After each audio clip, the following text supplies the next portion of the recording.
Content of the video belongs to moving charges and magnetism lesson. Learning outcomes of this video are Biot-Savart's law, Ampere's law or Ampere circuit law, and Biot-Savart's law applications. Namaste students, this is Chalpati faculty in physics. Now I am going to explain the details about Biot-Savart's law and its applications. Magnetic field produced by a current carrying conductor. This is very interesting topic in physics. This is first discovered by Ørsted. Unfortunately, when he is doing experiment with a current carrying conductor, he placed a deflection magnetometer very near to the current carrying conductor and he observed the deflection in the magnetometer.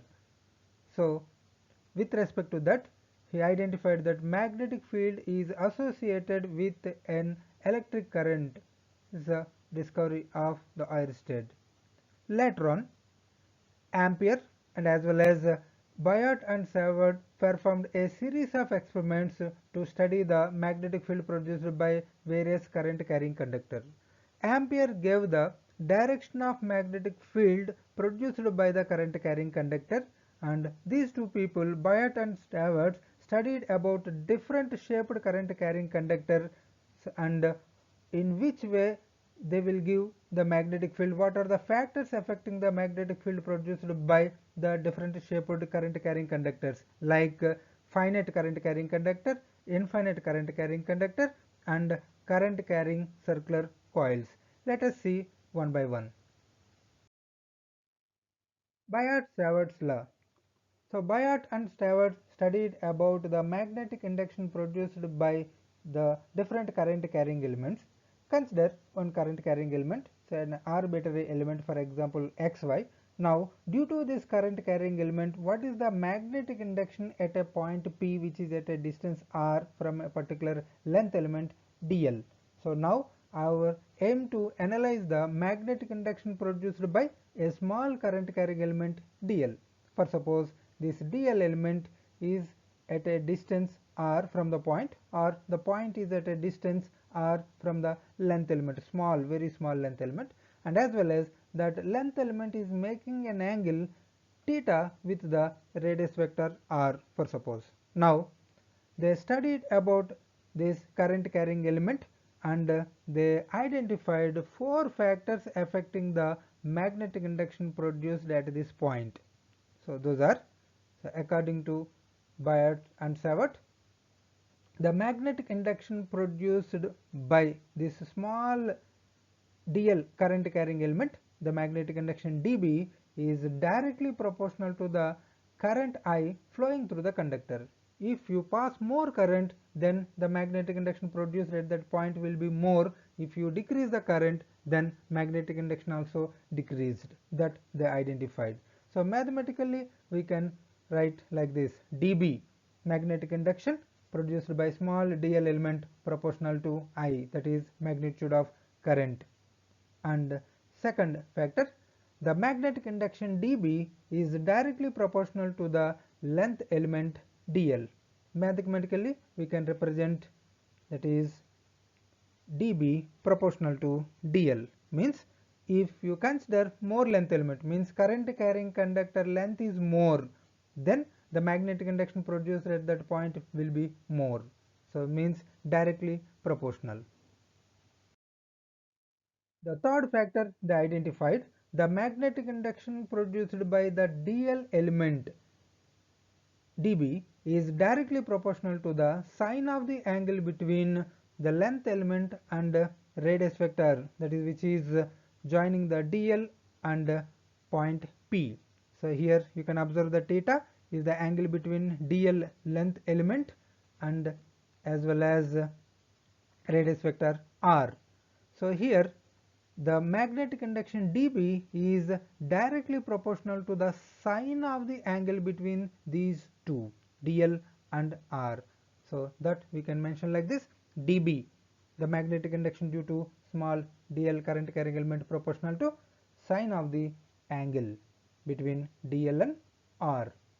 And fourth factor, that is inversely proportional to the magnetic induction produced by dl element, current carrying element, is inversely proportional to the square of the distance r from the point P to the length element.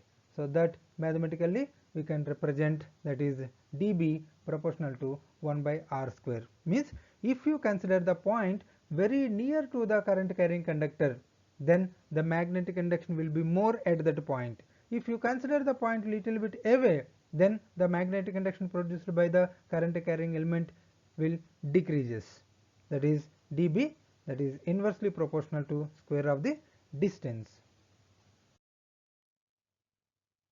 So collectively we can write all four factors in one equation, that is dB proportional to I dl sin theta by r square. So here the proportionality we can remove and we can introduce a proportionality constant. So Biot and Savarts introduce a proportionality constant, so that is mu naught by 4 pi.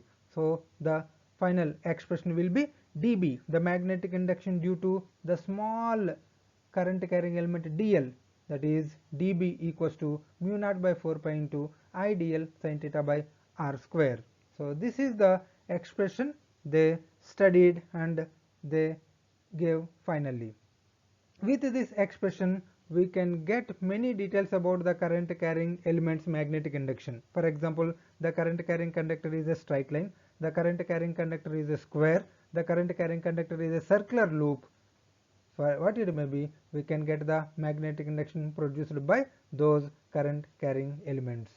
Now this equation we can analyze further. For that, first, mu naught by 4 pi is a proportionality constant. In that proportionality constant, mu naught is the permeability of the medium. Actually, mu is the permeability of the medium, mu naught is the permeability of the free space. So here permeability is the ratio between magnetic induction to the magnetic field intensity. So that value, mu naught by 4 pi value, is 10 to the power of minus 7, or mu naught value 4 pi into 10 to the power of minus 7. The unit is Weber per ampere meter. So same, this equation we can represent in vector notation also. In vector form, the magnetic induction, for example dB bar, actually magnetic field is a vector, so that is why we can represent in vector form also. So for that purpose they just added r cap. So this is the magnitude we analyzed. Now r cap is the direction of magnetic induction, that is along the radius vector. Now here r cap is the unit vector. Instead of unit vector we can write according to the definition of unit vector, that is vector by magnitude of the vector. Unit vector means vector by magnitude of the vector. So if you write dB bar equals to mu naught by 4 pi into I dl sin theta by r square into, instead of r cap, r bar by r. Now denominator r into r square, it will be r cube. So we can write dB bar equals to mu naught by 4 pi into denominator r cube, and as well as the remaining part I dl I as usual. So dl r sin theta. So these three collectively we can write dl bar cross r bar. So it is a vector. So here cross product represents the resultant as a vector. So remaining all constants, so dB bar vector we can represent as a resultant vector of dl bar cross r bar. So this one as a notation we can write like this also, that is with bold letters, dB with bold letters. In some books they are indicating the vector with bold letter. So here dB indicates the vector, dl and r vector, remaining as usual scalars. So we can observe in some books like this also. Now direction. So here according to the cross product, the resultant vector of two vectors definitely will be perpendicular to the plane containing the two vectors. So here dl and as well as r, two vectors are in the plane of the display. So the resultant of these two vectors, cross product of these two vectors, definitely perpendicular to the display, either inward or outward. That we can decide by using our right hand grip rule. So that you learned already in class level, but once as a recap, if you can keep your right hand fingers in the plane of DL, means your four fingers of your right hand should coincide with the DL length element direction, and if you close your fingers towards R bar, then if you close, then thumb indicates the direction that is inward. So that means here the magnetic induction at point P will be inward to the display. So here that inward we are indicating with into symbol. Here you can see the into symbol. So into or into completely closed with a circle. So that is the indication in magnetic field, that is magnetic field going inward. One more notation is there. If one dot and the dot is circled, that means the magnetic induction is perpendicular to the display but is outward. So inward means we are indicating with into, and that is into will be circled, and just as a dot and dot circled means that magnetic induction outward. So here according to right hand grip rule, so if you close your fingers by keeping along DL and closing towards R in radius vector, then thumb indicates inward. So here magnetic induction inward. Next, Ampere's right hand thumb rule, or Ampere's law, we can call as Ampere's circuital law. So that you can observe. So Ampere circuital law means it gives the direction of magnetic field produced by the current carrying conductor. So that you can see according to the diagram. So if you can keep the right hand thumb in the direction of current carrying conductor direction, then the curling of fingers indicates the magnetic field direction. So here you can see in the diagram, so the thumb indicates the current direction, then the curling of fingers gives the magnetic field, means around the current carrying conductor as a curl round you will get the magnetic induction, means the magnetic field direction continuously will change. So at a particular point, if you want magnetic induction, you have to imagine a tangent at the magnetic line. So the magnetic field always tangent to the magnetic field lines. So everywhere you can get the magnetic induction just by taking the tangent. So here the magnetic field direction always changes, and as well as that magnetic field is always perpendicular to the radius vector. So for example, if you consider a point at this point, then this is the radius. The radius always perpendicular to the magnetic field. Why? Because here if you want magnetic field, you have to take the tangent. So the tangent always perpendicular to the radius vector. So keep it in mind. This point is useful to analyze the next coming topic. So again I am repeating, the magnetic field direction or magnetic induction direction, the tangent, is perpendicular to the radius vector or radius. This is Ampere's law. So here Ampere's law gives the magnetic field direction due to the straight current carrying conductor. So mathematically we can represent, so according to Ampere, the curling magnetic field. So closed integral of B bar dot dl bar, that is nothing but magnetic induction produced around the current carrying conductor is proportional to the current passing through the conductor. The proportionality constant is mu naught. So mu naught times the current passing through the conductor. Magnetic induction around the current carrying conductor is mu naught times the current passing through the conductor. That is Ampere's law. Now application of Biot-Savart's law. So magnetic induction due to a straight current carrying conductor. So consider a current carrying conductor. For example, I is the current passing through the conductor. Now due to this current carrying conductor, at a point which is at a distance d, perpendicular distance from the finite current carrying conductor, the magnetic induction. So here, according to the current direction, the magnetic field will be inward, that we already studied. Now what is the magnetic induction and what are the factors affecting the magnetic induction due to this finite current carrying conductor? For that, consider small dy element.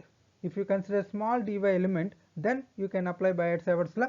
So Biot-Savart analyzed for small dl element, afterwards by integrating we can get the complete picture. So for that purpose, the small dy element consider from the midpoint of this current carrying conductor, let it be y, from the midpoint to the dy length element, for example the distance is y, and alpha and beta are the angles made by the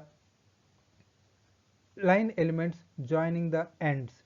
So if it is the midpoint, alpha beta are same. In some other cases alpha beta will be different. So here both are same, but even then just we are indicating with alpha and beta. And the dl element is very small in such a way that it is, we can analyze as a point dot. Then from the dot to the point P, if you join, that is the dy element is at a distance r from the point P, and here the angle made by the dy and r is theta, as usual, as like Biot-Savart's law. And one more, so here the radius vector and the perpendicular is making an angle phi, for suppose. Then according to Biot-Savart's law, the magnetic induction at point P due to the small length element dy is dB equals to mu naught by 4 pi into I dy sin theta by r square. So in previous, as a definition we analyzed as a dl, now instead of dl just dy. So dB equals to mu naught by 4 pi into I dy sin theta by r square. Now further, the magnetic induction due to the entire conductor, if you want, we have to integrate. So actually integration from the limits we will analyze first, only integration if you study. So B equals to integral dB. So the small magnetic induction at B due to dy element, if you integrate, you will get the total magnetic induction. So if you substitute dB, so here mu naught constant, 4 pi constant we can write outside, and as well as I also a constant, so we can write outside. So then remaining integral dy sin theta by r square.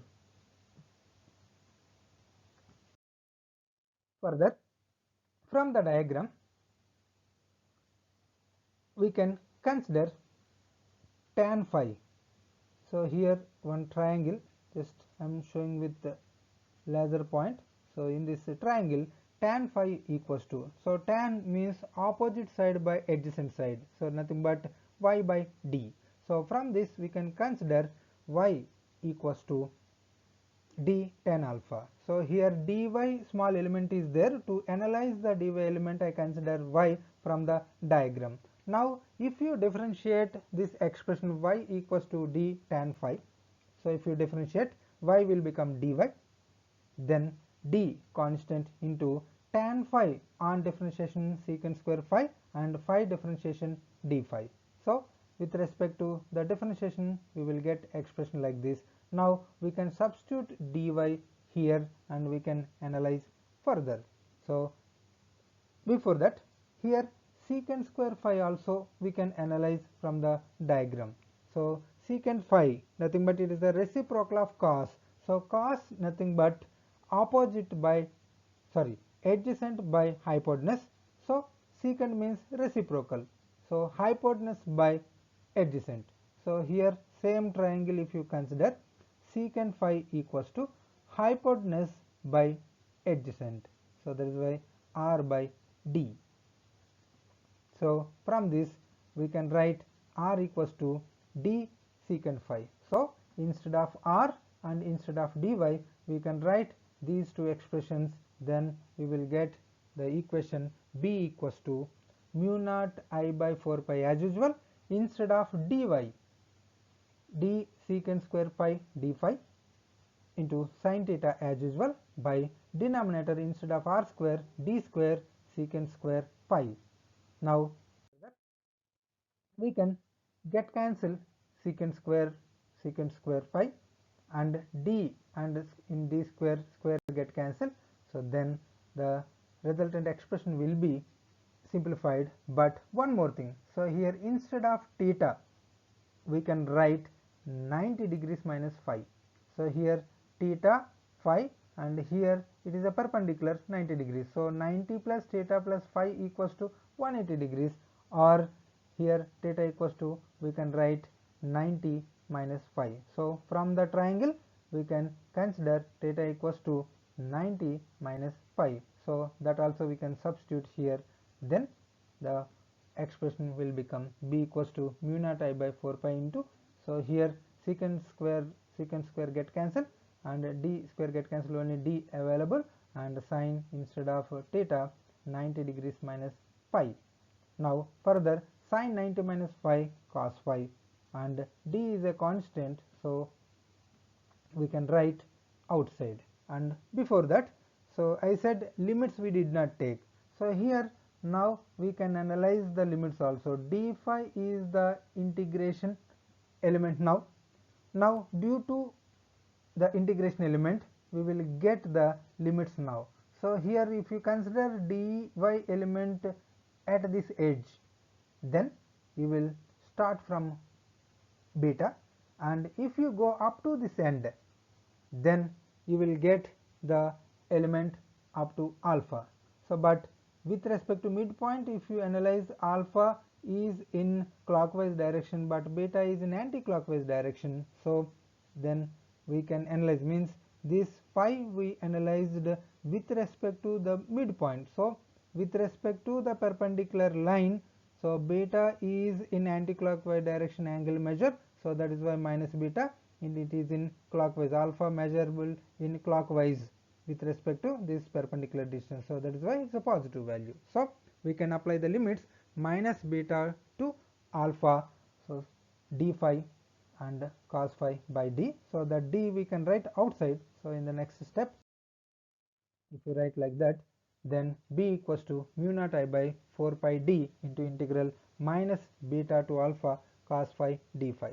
Now integral cos phi, nothing but sin phi, so b equals to mu naught I by 4 pi d into sin phi with limits alpha and minus beta. Now if you substitute the limits, first upper limit, next lower limit. If you substitute the upper limit, then b equals to mu naught I by 4 pi d into, first if you substitute alpha sin alpha, minus if you substitute minus beta, then minus sin beta. So for lower limit minus will be there, and as well as in angle minus is there. Now sin minus theta minus sin theta, so this one we can write as minus sin beta, so minus minus get cancelled, it will be plus, so the expression will be b equals to mu naught I by 4 pi d into sin alpha plus sin beta. So this is the expression for magnetic induction due to finite current carrying conductor. Now further we can analyze as the special cases. For suppose if the wire is of infinite length and the point P lies at a distance d from the wire as shown in the figure, for suppose if the wire is infinity, then the angle measurable one will become, so both will meet at its infinity, means both will meet at infinite distance, so both will be parallel. So here these two parallel means angle with respect to perpendicular is 90 degrees. So here alpha will be 90 degrees as well as beta also 90 degrees. So if you substitute both alpha beta values, then mu naught I by 4 pi d into sin 90 plus sin 90. Sin 90 degrees value 1, so 1 plus 1 2. So 2 get cancelled the 4 by 2 times, so then expression will be b equals to mu naught I by 2 pi d. So this is the magnetic induction due to infinite current carrying conductor. Due to the infinite current carrying conductor at a point P which is at a distance d, the magnetic induction will be mu naught I by 2 pi d. So the magnetic induction proportional to magnitude of the current, so that is anyway analyzed points are now inversely proportional to distance only, not square of the distance. So according to the Biot-Savart's law, the magnetic induction produced by the infinite current carrying conductor at a particular distance, the magnetic induction is inversely proportional to the distance. That we can analyze like this. So B inversely proportional to 1 by D, that you can analyze as a graph.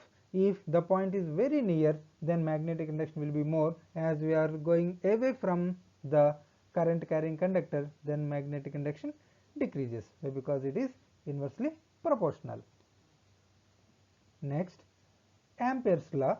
So that mathematical expression integral B bar dot dl bar equals to mu naught I, that we can derive by using Biot-Savart's law.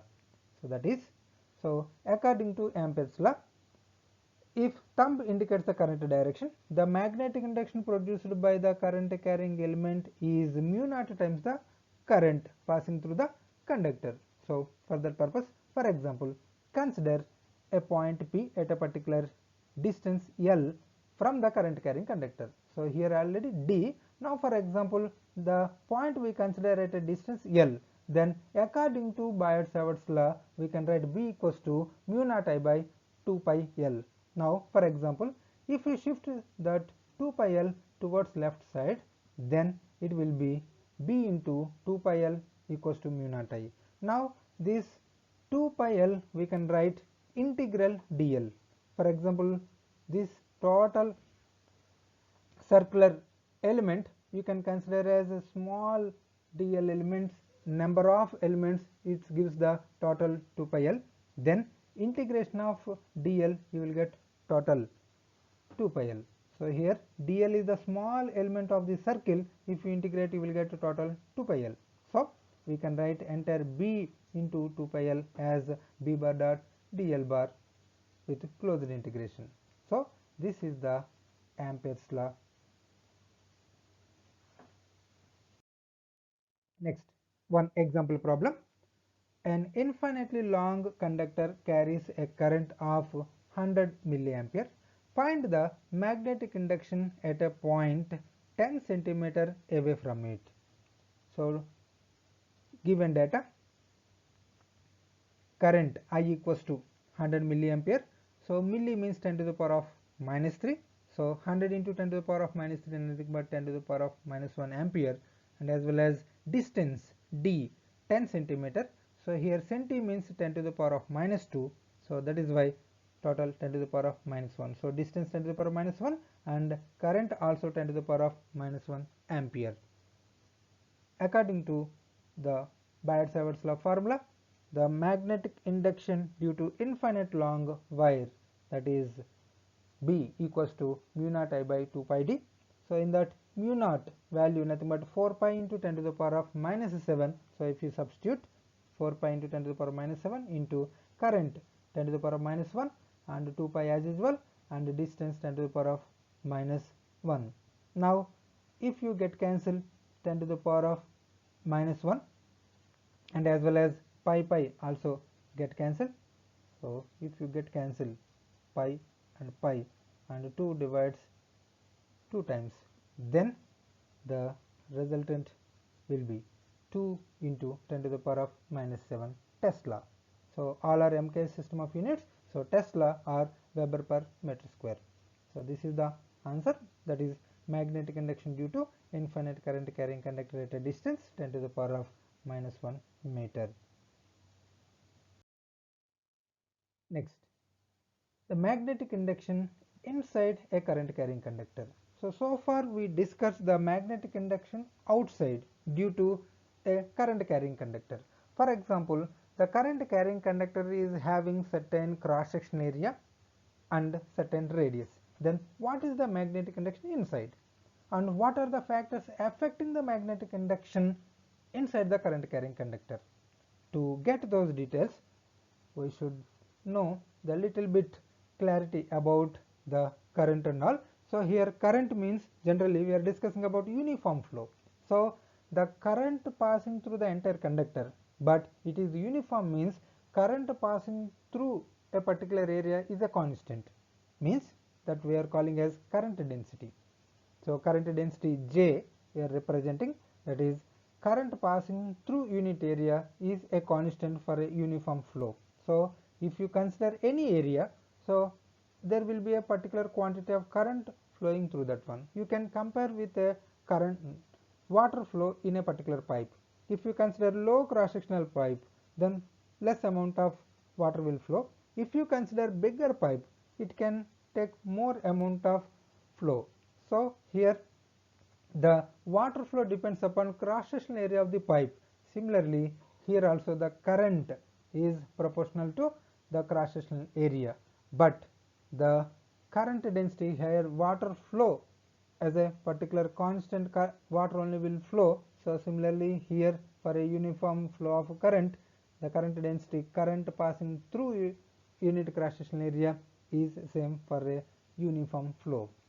So as current density constant, if you consider the entire current carrying conductor, for example with r radius, then current density is a fixed one. If you consider small radius element also, for example cross sectional area pi small r square, if you consider smaller one also, the current will be different, but current passing through that area will be a constant. So the enclosed, for example with respect to smaller J enclosed, if you consider the small radius, so the current density due to the enclosed part and current density due to entire conductor, both should be same for uniform flow. So that we can write according to the definition, the I enclosed by area pi small r square equals to the total current passing through the conductor by total area of the conductor, that is pi capital R square. Now current passing through the considered element r radius element, then that is I enclosed equals to small I r square by capital R square. Now further, now to get the magnetic induction at a point P inside the current carrying element, so consider the point P at a distance small r, then the magnetic induction according to Biot-Savart's law,